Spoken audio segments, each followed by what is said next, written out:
സംസ്ഥാന എനർജി മാനേജ്മെന്റിന്റെ ആഭിമുഖ്യത്തിൽ ഇന്റർനാഷണൽ എനർജി ഫെസ്റ്റിവൽ ഈ മാസം 7 മുതൽ 9 വരെ തൈക്കാട് പോലീസ് ഗ്രൌണ്ടിൽ നടത്തുമെന്ന് എനർജി മാനേജ്മെന്റ് ഡയറക്ടർ ഹരികുമാർ. തിരുവനന്തപുരത്ത് വാർത്താസമ്മേളനത്തിൽ സംസാരിക്കുകയായിരുന്നു അദ്ദേഹം.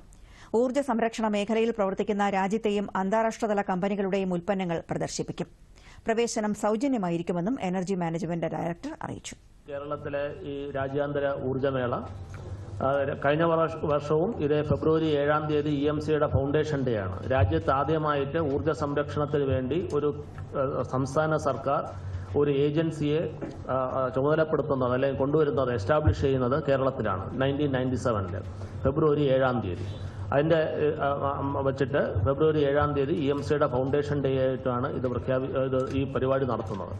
വിപുലമായിട്ടുള്ള സാങ്കേതിക സെമിനാറുകൾ സെഷനുകളോടൊപ്പം കേരള സംസ്ഥാന സ്കൂൾ സ്റ്റുഡൻസ് എനർജി കോൺഗ്രസ് എന്ന് പറഞ്ഞിട്ട് ഏതാണ്ട് ഒരു 8500ഓളം സ്കൂളുകളിൽ പ്രവർത്തിക്കുന്ന എനർജി ക്ലബിലെ കുട്ടികളുടെ വിവിധ മത്സരങ്ങളിൽ എഡ്യൂക്കേഷൻ ഡിസ്ട്രിക്റ്റിൽ പങ്കെടുത്ത് വിജയിച്ചു വരുന്നവരുടെ ഫൈനൽ മത്സരവും ഈ തൈക്കാട് പോലീസ് ഗ്രൗണ്ടിൽ 7, 8, 9 തീയതികളിൽ നടക്കും.